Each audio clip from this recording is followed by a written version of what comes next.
I don't blame Democrats for their frustration. I'd be mad too. This is the guy they put all of their hope in. Turns out he can't even ride a bike, let alone run a country.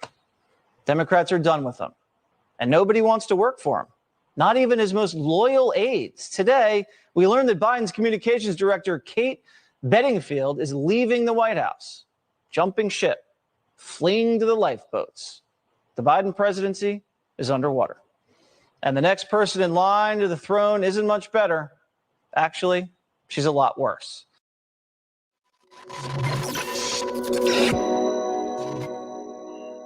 Today is Thursday, July 7th, 2022. Biden's senior communications director, Katie Bedingfield, has resigned and abandoning the failing Biden White House. Hunter Biden filmed himself smoking drugs and drinking White Claw. Guess who paid for it? The big guy. Trump Force One is making a comeback. And what happened to the Georgia Guidestones? Whew, what a show. My name is Benny Johnson, and this is The Benny Show.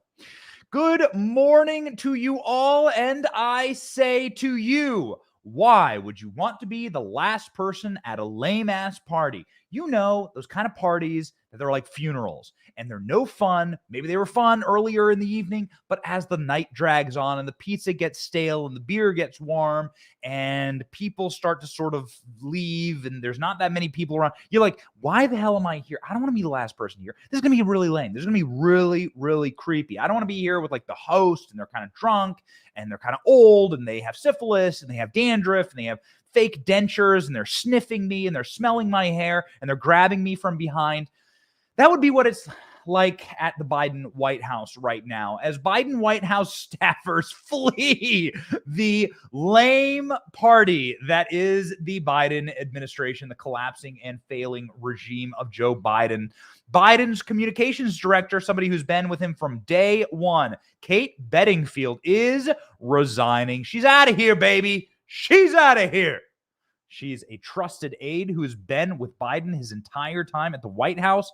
She's out of there this month as the Biden White House itself collapses into total and complete disarray, with the final people in the White House just getting the hell out of there before the implosion. We're going to talk about what's about to happen to Joe Biden and why you don't want to have your rig attached to this doomed sinking ship.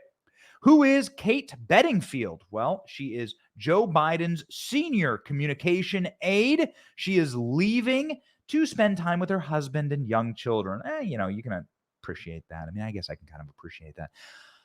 But still, you have to look at the trend line here. And the trend line here is that there have been massive, high-profile departures from the White House, strike after strike, boom after boom. And it's not just Joe Biden's staff, it's Kamala Harris's staff.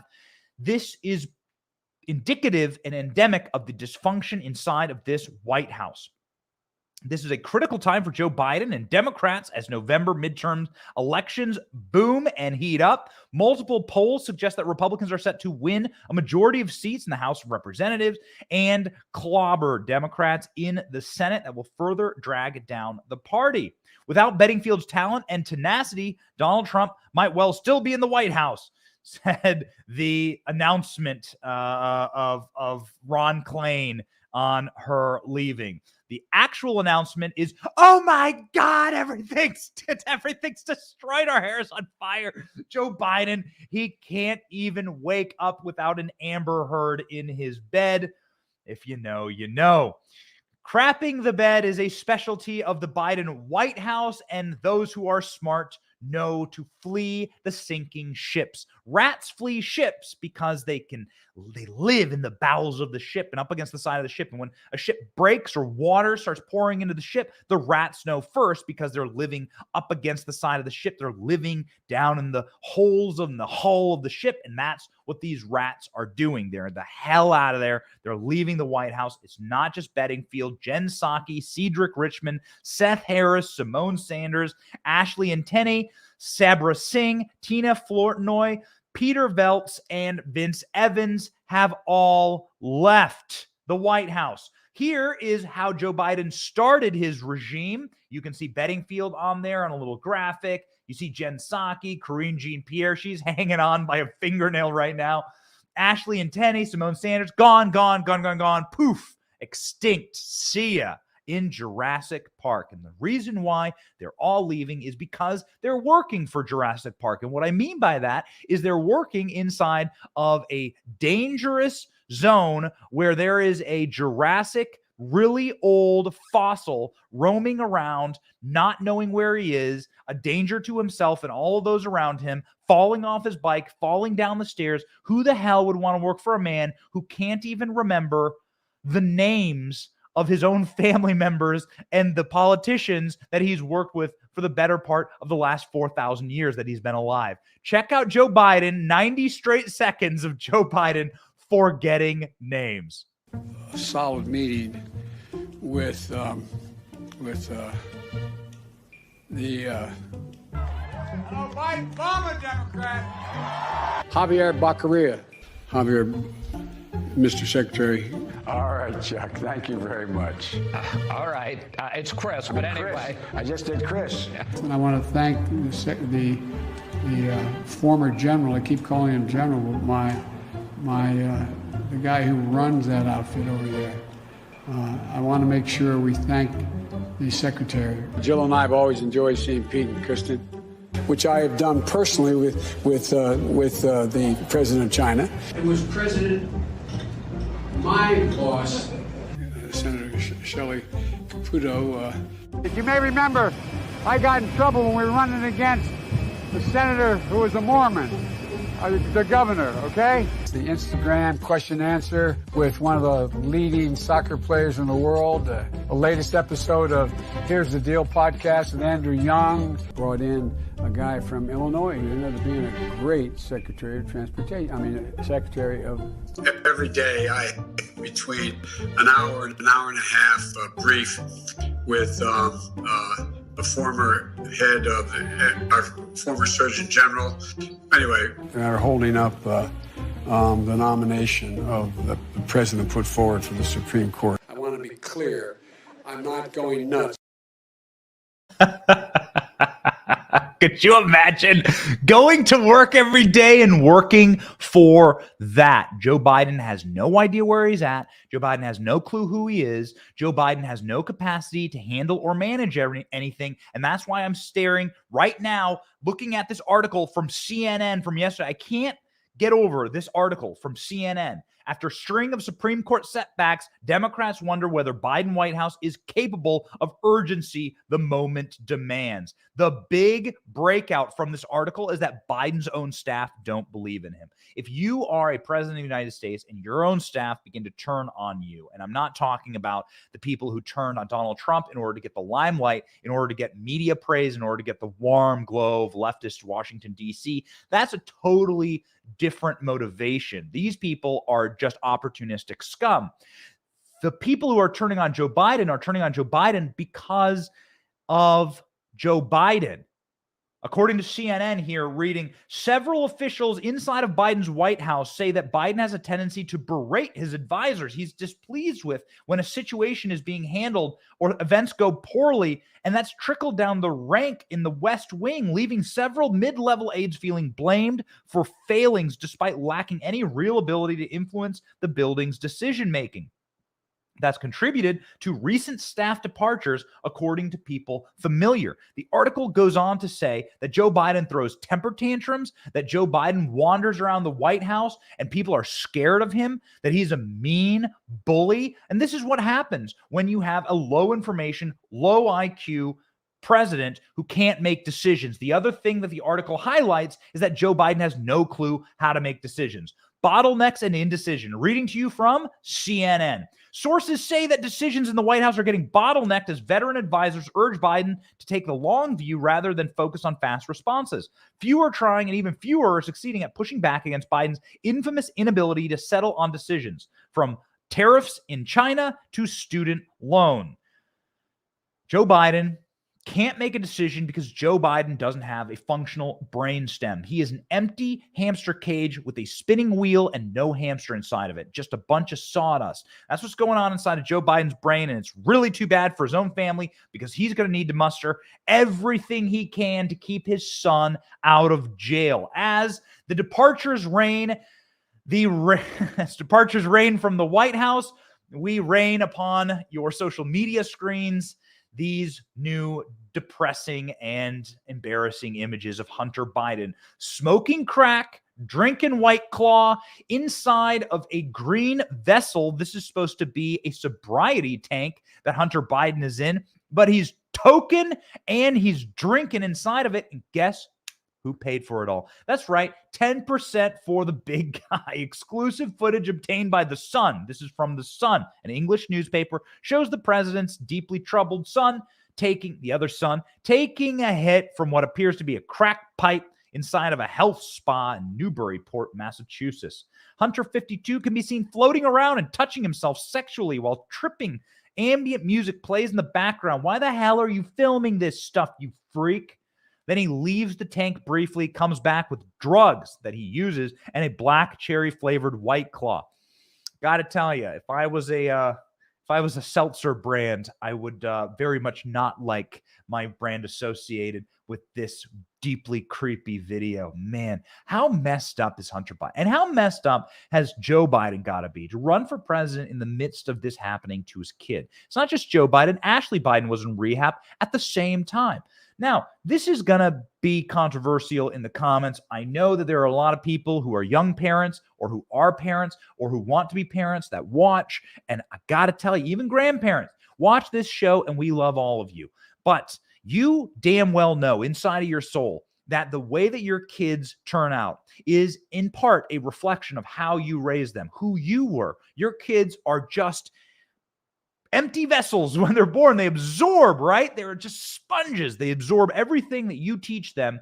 And so you better teach them to be good individuals, to have a healthy moral conscience, to be able to take care of themselves, life lessons that you got to train your kids up into doing. And this result, Hunter Biden and Ashley Biden having multiple kids in rehab, having multiple completely broken children, is such a reflection of Joe Biden. It's a reflection of what Joe Biden's doing for this nation. Joe Biden is parenting this nation, and as president, you're sort of like the CEO, like the father figure of the country.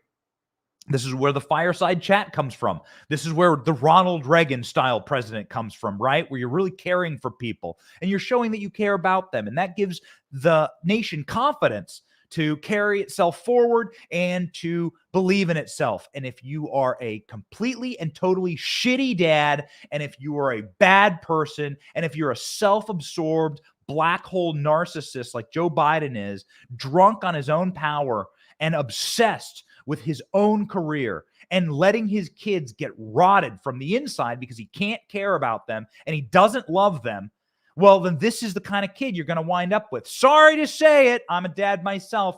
The reality is I pay attention to my kids and I give my daughters everything I can right now to make sure they don't end up like the Biden kids, a result of cold, calculated careerism by Joe Biden. And this is what you get, these sick freaks, these broken children.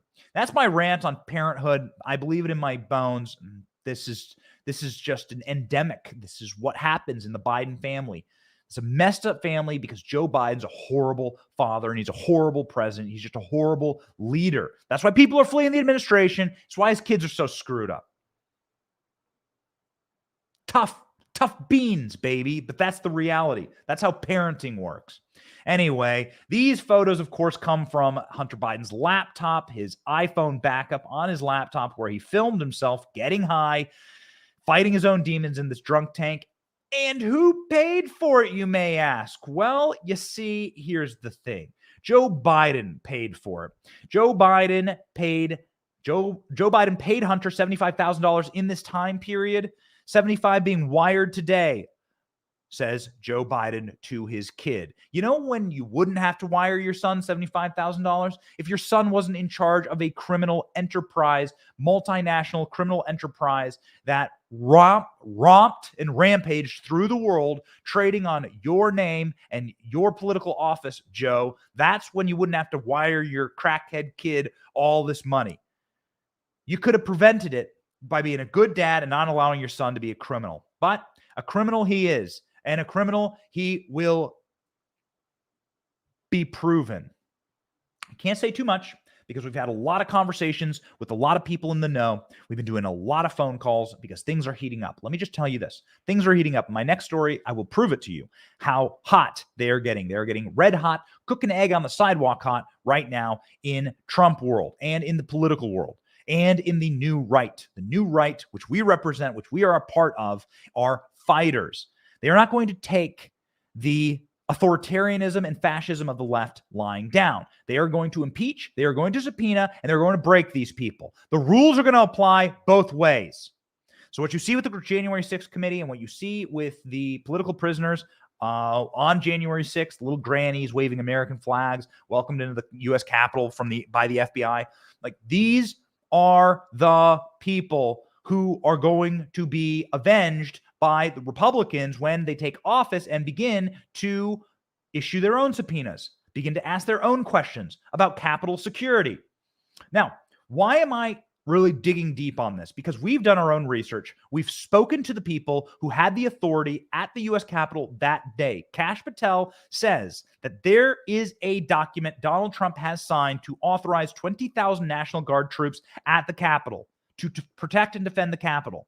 Donald Trump said march there peacefully, and also, I think more importantly, Donald Trump himself signed all of the government services documentation to hand over the military, the largest employer in the world, 3 million employees at the Department of Defense, over to Joe Biden. It was a smooth and perfect transition. We've talked about that over the last couple of days on the show because we want to state the facts. Those are the facts.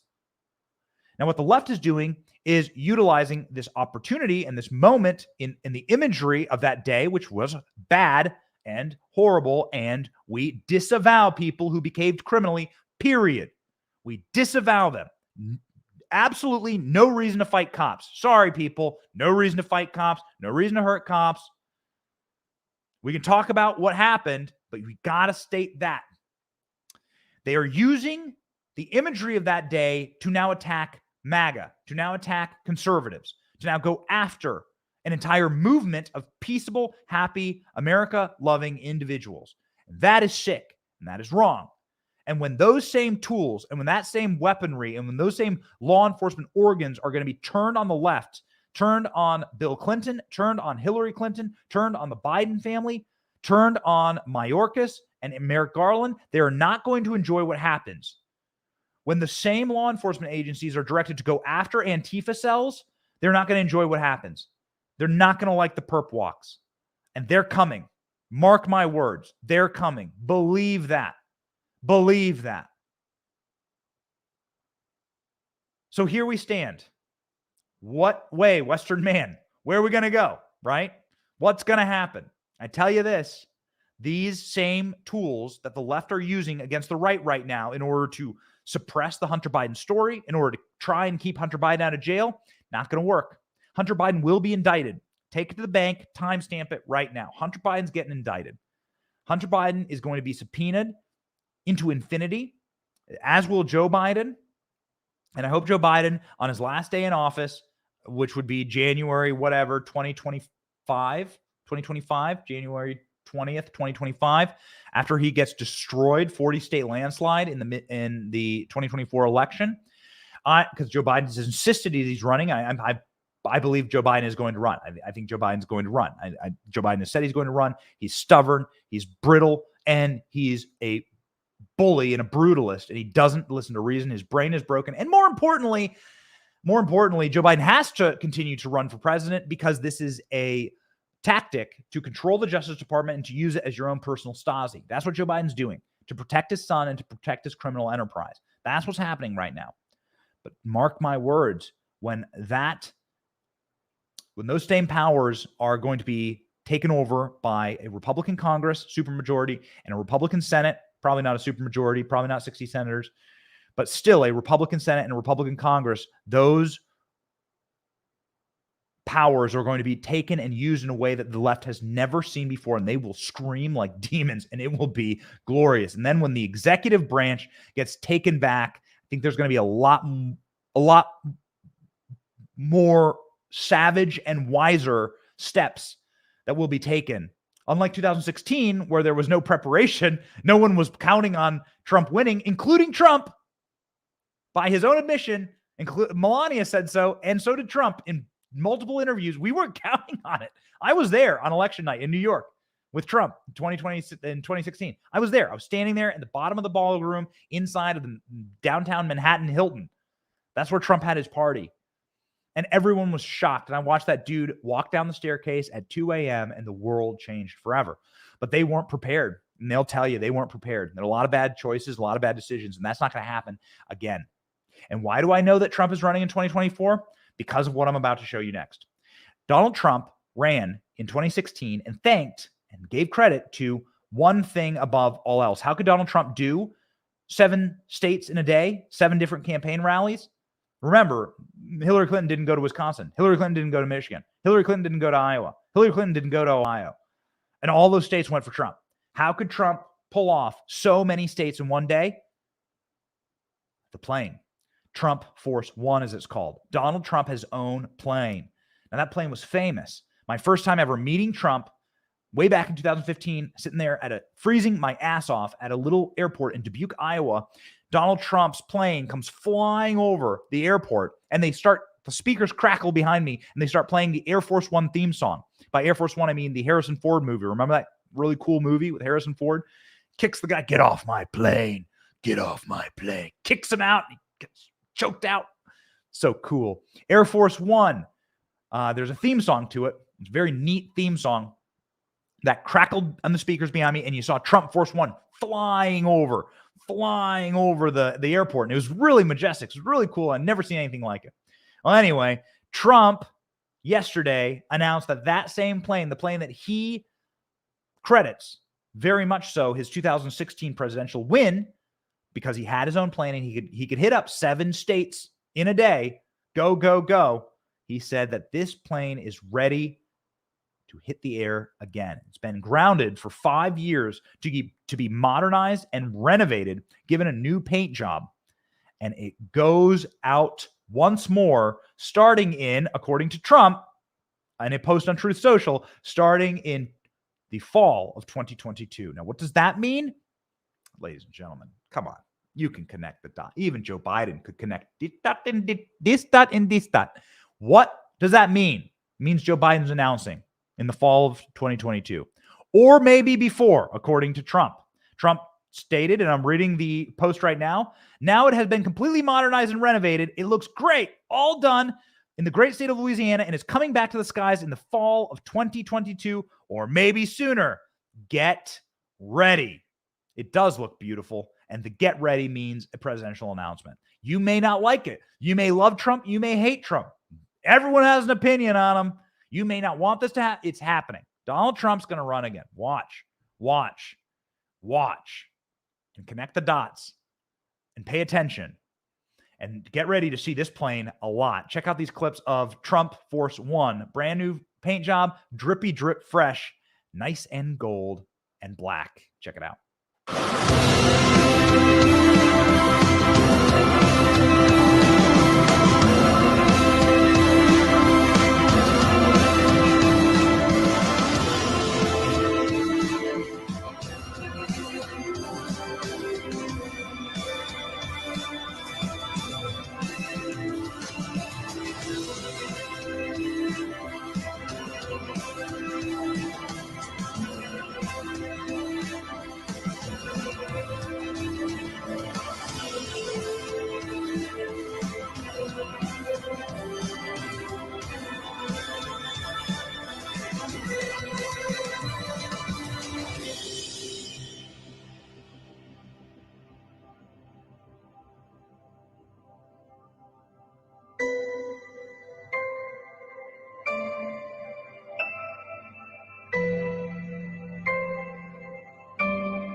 So here's what's changed on that plane. And again, I've seen that plane up close and personal. And ladies and gentlemen, trust me when I say I've already made my requests to do a full tour of the brand new plane with people very high up in the Trump organization. And I think we're gonna get those requests answered. I think we'll be taking this show, stay tuned, we'll be taking this show on a tour of the new Trump Force One. What changed is the color is now black. It used to be dark blue. Color on the plane is now black. A big T used to be on the tail end of the plane. It used to be a T. Now it's an American flag. Read the tea leaves. And by tea, I mean Trump leaves. You may not like it. Yeah, maybe you don't like it. Let me know in the comments. What do you think? Trump 2024. What do you think? I'm telling you it's happening. I don't care if you hate it. It's happening. This is a piece of a long and large scale announcement series of events that is happening inside of Trump world. Take it to the bank. Mark my words. The big T has been replaced by an American flag, and the coloration has begun to match the new coloration for Air Force One that Donald Trump wanted. If you go to Mar-a-Lago and you interview Trump, what he'll show you is a large-scale model of what he wanted to repaint Air Force One. He wanted Air Force One to not be that periwinkle blue. It's like a weird, like little, like a blue, the color of a blue you'd paint a nursery. It's like way too light. It is weird. It is a weird color. It's more like what he wanted to do is paint it more rich American flag colors, right? You wouldn't see an American flag with like neon blue. It's like a dark, rich blue, a dark, rich blood red. That's the color of the flag. Trump wanted to paint the plane those colors, and Trump got that deal across the finish line with Boeing. We'll see what happens, but that's the one that Donald Trump has sitting in the entryway of Mar-a-Lago, this massive model of Air Force One. And mark my words, it's sitting there again for a reason. Just connect the dots. Connect the dots. Donald Trump's running in 2024. Let me know in the comments if you like it, and get ready. We're going to do the show soon with comments on screen so that everyone is part of the show. We love this community. We love this community a lot more than the Georgia Guidestones, which were blown up and demolished yesterday. And we're going to get into these Georgia Guidestones. What are they? Are they satanic? Are they ritualistic? What are these things? We're going to talk through what we know and what we don't know.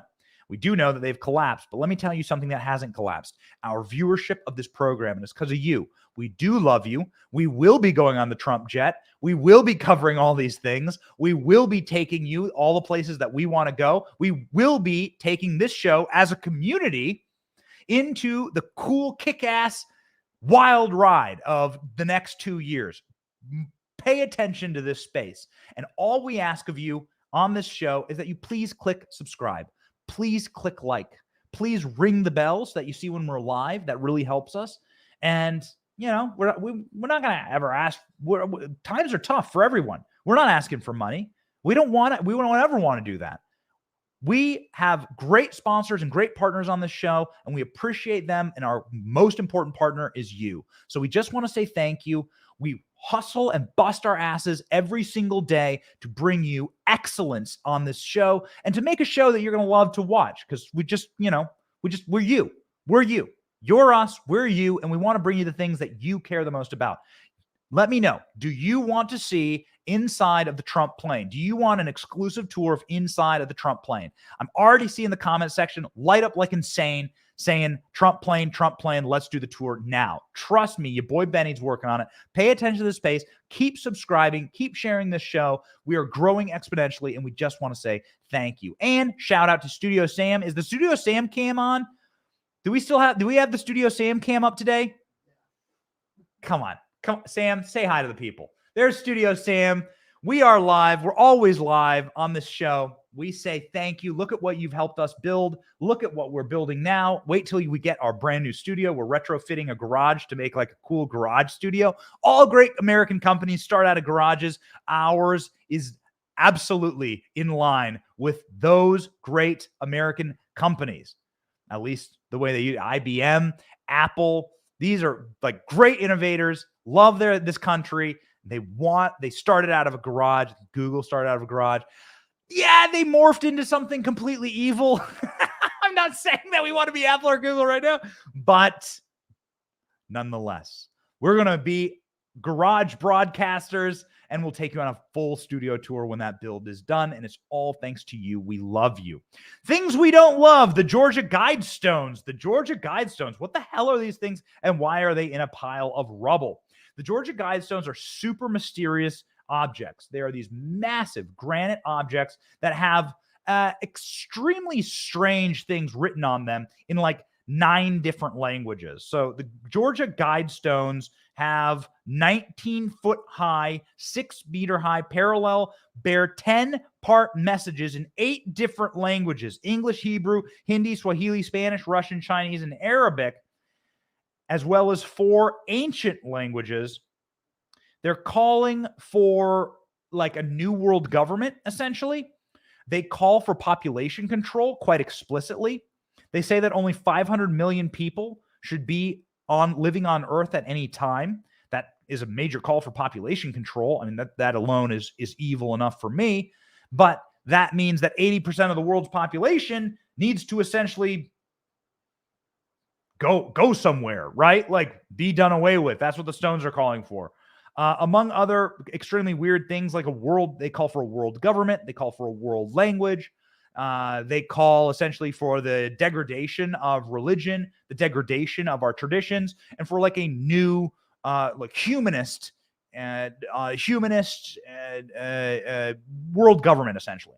That's what the Stones are about. That's what they say on them. We're just reading the Stones, man. That's what they say on them. And they were bombed yesterday. They were blown up. Much like the January 6th thing, guys. Like, I'm not for violence. I'm not for blowing things up. I'm not.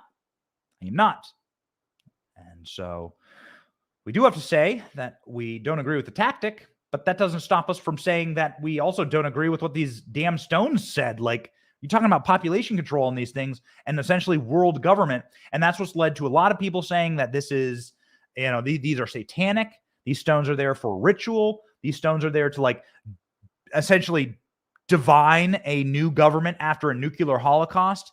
A nuclear holocaust is going to lead to like major end of population. And these are the stones that will create a new world after the nuclear holocaust. Like we will follow these principles to create a new society. That's what people say about them, but really doesn't matter because they are no more. They were destroyed yesterday. One of the stones was blown up, and then the state of Georgia, where these stones are, the American state of Georgia, came through and just essentially toppled the rest of them and said that these things are just going to be no more. There was actually a candidate in Georgia's election that ran on essentially demolishing these stones. So this was like a platform in Georgia for a gubernatorial candidate who was a Republican saying, we got to get rid of these things. So they're gone. They had an astrological sundial and an astronomical calendar in them. Again, these are like it's very humanist. It's very hedonistic. These stones, the messages on them are very New World Ordery. A lot of the stuff that the World Economic Forum talks about, right? Population control, globalization. That's what these stones were all about. They were put there in the 1980s, and now they are gone. The sheriff's department essentially demolished them. But the sheriff's department said that the initial stone that was blown up was done so by dynamite. Something that is not dynamite is, well, Joe Biden having pederasts endorse him. Our last message of the day here. Why not cap off the Biden regime collapse with another story of complete and total collapse? There's this guy on the show called Cheer. His name is Jerry Harris, and he has been jailed now for 12 years after pleading guilty to soliciting sex from underage boys at a cheerleading competition. Total, just complete creeper loser, this guy. No wonder he endorsed Joe Biden. They clearly have a similar alignment in their morality. Jerry Harris' plea comes after a 2-year-long federal child pornography case. This guy is a deeply, deeply disturbed individual. He was, of course, on a Netflix series, naturally. He was an ambassador for Joe Biden's presidential campaign, and now he He's 22 years old, and he has been charged. He's been charged with child pornography charges from September 2020. And now he's going to be going to jail for hopefully a very, very long time.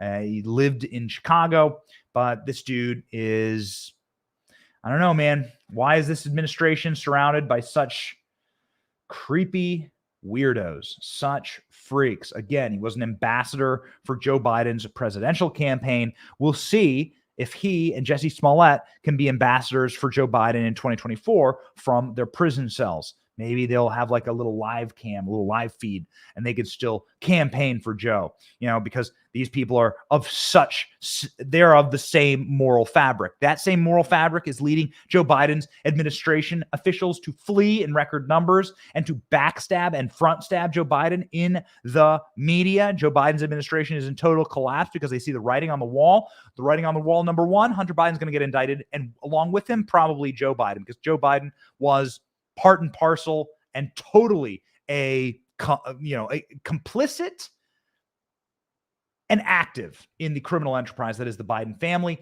And they see the writing on the wall that Donald Trump is going to run again, and that they'll probably lose. And they don't want to be part of this dumpster fire that is the Biden administration. Ultimately, they're saying, no, we out. And ladies and gentlemen, we out. With a message to you. Love this country. Love this nation. There's nothing America can't do as long as rock-ribbed, strong-hearted patriots live in it with proper priorities. And those priorities are this: God, family, country. That's what we care about on this show. We were born free men and women, and we intend to stay that way. My name is Benny Johnson, and this has been The Benny Show.